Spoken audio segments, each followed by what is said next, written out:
पर बहुत ही जो जज रहा है तिलक, ये तिलक लगाने के लिए हमें सोचना पड़ेगा। अगर हर हिंदू अपना कर्तव्य जानकर अगर कार्य नहीं करेगा।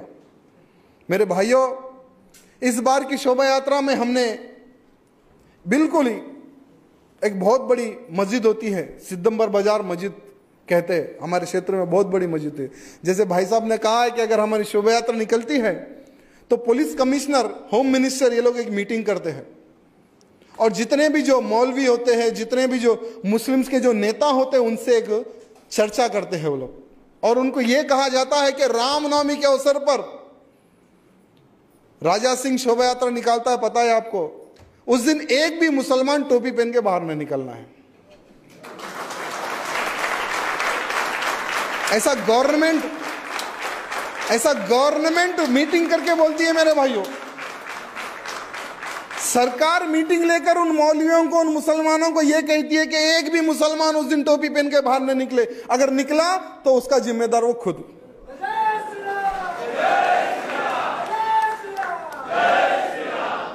शोभा यात्रा के दौरान जितनी भी जो मस्जिदें होती हैं, बहुत बड़ी बड़ी मस्जिदें होती है, बहुत बड़ी बड़ी मस्जिदें।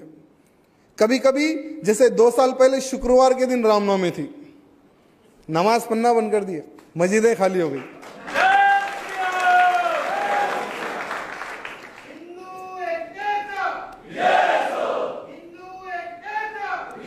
इसका एक ही कारण है, जैसे नारा अभी भाई ने लगाया है कि हिंदू संगठित हो गया तो हमेशा हमारी जीत ही जीते। मेरे भाइयों, हमेशा हमारी जीती जीते। सारी की सारी मस्जिदें ढक दी गई, सारी की सारी मस्जिदें ढकती गई और हर मस्जिदों को लॉक, ताला डालकर सबके सब लोग ओल्ड सिटी में जाकर बैठ गए। ये बहुत बड़ी विजय है मेरे भाइयों, हम सबकी ये बहुत बड़ी विजय है। और खुलेआम जो गौ हत्या होती थी, आज मुसलमान गाय काटने के लिए डर रहा है ओल्ड सिटी में।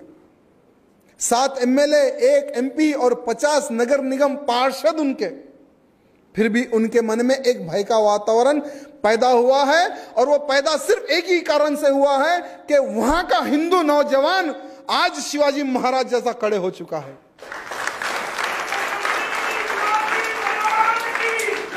मैं चाहता हूं कि हर राज्य में एक नौजवान की शक्ति का निर्माण हो, हर राज्य में नौजवानों की शक्ति का निर्माण हो। फिर देखिए आपका हर वो संकल्प पूर्ण होगा।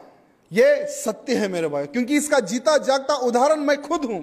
जैसे ये 4था वर्ष है अधिवेशन का, और पिछले 4 वर्षों से मैंने क्या किया है आपके सामने रखा है, और इस बार भी मैंने क्या किया है वो भी आपके सामने रखा है। और इसका उदाहरण आप YouTube पर देख सकते हैं, हर वो कार्य कि हमने किस तरह से सिर्फ 2 कार्यकर्ताओं को लेकर हमने तैयार किया। 2 से 4, 4 से 8, 8 से 12, 12 से लाखों की संख्या में नौजवान आज खड़े हो गए धर्म के प्रति। सिर्फ आपका थोड़ा सा समय का बलिदान देने की आवश्यकता है मेरे भाइयों। थोड़ा सा समय, हर बस्ती बस्ती चले जाओ, हर घर घर चले जाओ, नौजवानों को धर्म के प्रति जागरूक करो, एक संगठन का निर्माण करो, फिर एक कोई ना कोई आयोजन लेकर एक शोभा यात्रा निकालो, एक सभाएं करो, अच्छे अच्छे वक्ताओं को बुलाओ। फिर देखिए नौजवानों में धर्म के प्रति किस तरह से भावना जागती है, किस तरह से हमारा संगठन बढ़ता है।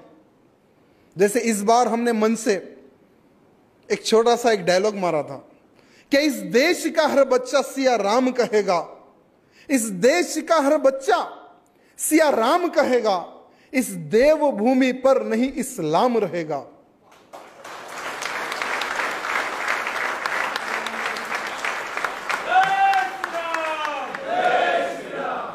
हमारे इस भारत देश में आतंकवादियों के लिए शरण नहीं है, नहीं तो एक एक को गोली मारकर हम भगा देंगे पाकिस्तान। ये नारा हमने खुलेआम रामनवमी की शोभा यात्रा में लाखों की संख्या में, मैं एक बहुत बड़े डीजे पे होता हूं जिसमें साउंड सिस्टम लगा होता है, एक मेरे हाथ में माइक होता है और मेरे पीछे लाखों की संख्या रहती है। उस डीजे पे ठहर ने खुलेआम ये डायलॉग मारा था और सारे के सारे पुलिस डिपार्टमेंट के लोग मुझे हाथ बता रहे थे कि भैया चुप बैठो चुप बैठो। मैं बोला जो करना है कर लो। क्या करेंगे, एक छोटा सा केस लगाएंगे। एवरी रामनवमी पर मेरे भाइयों 5 से 10 केसेस मेरे ऊपर बुक होते हैं, एवरी रामनवमी के लिए। हर रामनवमी पे केस, हर रामनवमी पे केस। क्या होगा, आधा टाइम मेरा ऑफिस में जाता है तो आधा टाइम मेरा कोर्ट पे जाता है। कोर्ट में भी मैं ऑफिस का ही काम करता हूं, बिल्कुल नजदीक है मेरे घर से कोर्ट, कोई टेंशन नहीं है।